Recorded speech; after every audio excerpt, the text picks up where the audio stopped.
आप लोग इस बनारस जैसे क्षेत्र में इतनी बड़ी तादाद में आज महिला मजदूर सम्मेलन कर रहे हैं।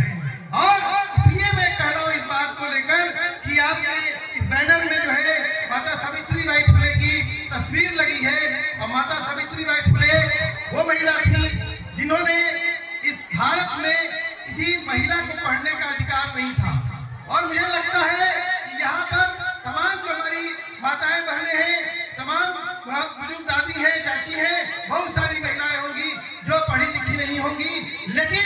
आज मनरेगा मजदूर यूनियन की वो ताकत है कि आज आपने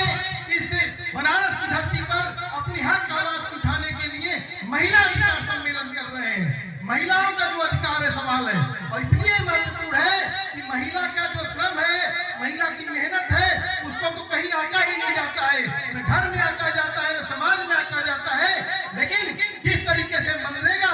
जो कानून था जिसने इस देश में महिलाओं को अधिकार दिया, उस कानून के तहत सुरेश भाई के नेतृत्व में ये पूरा का पूरा इलाके में जो आंदोलन खड़ा हुआ, उस आंदोलन ने एक जो चेतना पैदा की आज इस सम्मेलन में दिख रही है। साथियों, एक बात मैं कहूंगा क्योंकि बहुत बातें आ चुकी हैं। हमारे एक नेता महापुरुष हुआ करते थे रामस्वरूप वर्मा जी,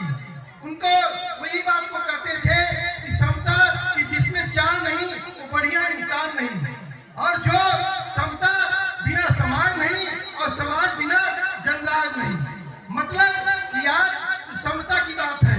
और समता का सवाल भारत में, संविधान का सवाल भारत में लगातार प्रमुखता से उठ रहा है। और मनरेगा मजदूर यूनियन ने जो महिलाओं के हक अधिकार के साथ उनको जो सशक्त किया है, जो क्रांतिकारी नेतृत्व पैदा किया है, वो बाबा साहब के सपनों को पूरा कर रहा है। बाबा साहब ने इस बात को कहा था कि लगातार महिलाओं के अधिकार के लिए बात कही थी, और बाबा साहब ने जो संविधान दिया, और संविधान ने जो हमें समता का अधिकार दिया, इस देश में जात के नाम पर जो भेदभाव होता था, हमारे साथ तमाम इस तरह के भेदभाव होते थे, तमाम रूढ़ियां थी, तमाम इस तरह के जो मनुवादी कानून थे उसके तहत भेदभाव होता था। लेकिन एक संविधान आया और संविधान ने इस बात को कायम किया कि देश में आपका राज होगा, आपका कानून बनेगा।